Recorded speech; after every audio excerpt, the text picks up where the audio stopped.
սահմանները 7 տարի շարունակ լսում ենք ինչպես է ընդդիմությունը եւ իշխանությունը միմյանց փոխադարձաբար մեղադրում պետական դավաճանության մեջ եւ տպավորություն է ստեղծում, որ երկրում բոլորը գիտեն, որ կան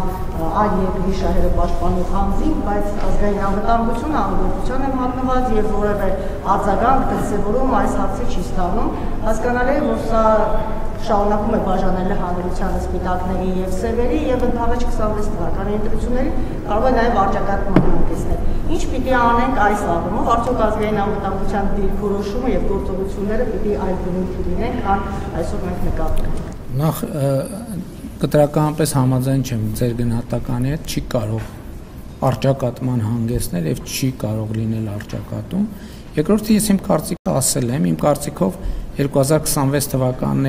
թվականի ընտրությունները խորհրդարանական պետքա լինեն հետևյալի դրսևորումը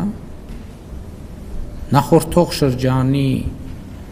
այն քաղաքական էլիտայի բոլոր ներկայացուցիչները, ովքեր Հայաստանը առաջնորդել են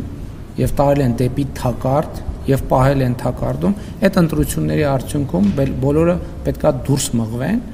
եւ այլևս քաղաքական դաշտում տեղ չունենան։ Սա իմ կարծիքն է եւ ես համոզված եմ, որ այդպես էլ տեղի կունենա, որովհետեւ այո, ես էլ գիտեմ, մարդկանց հետ շփվում եմ, մարդիկ արդեն զզվել են այդ նախկին ներկա, չգիտեմ, բանից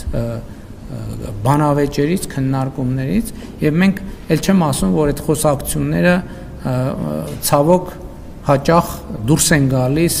քաղաքական բարեկրթության տրամաբանությունից եւ մենք նաեւ կուսակցության ֆորմատով ենք քննարկում ունենում, որ մենք պետք է այնուամենայնիվ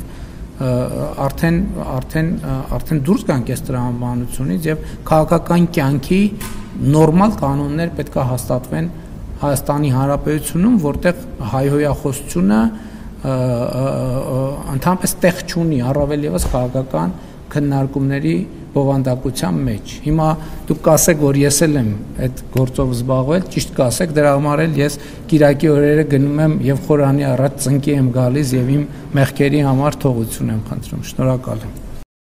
Չմոռանաք հավանել տեսանյութը եւ բաժանորդագրվել Civic AM-ի YouTube-յան էջին։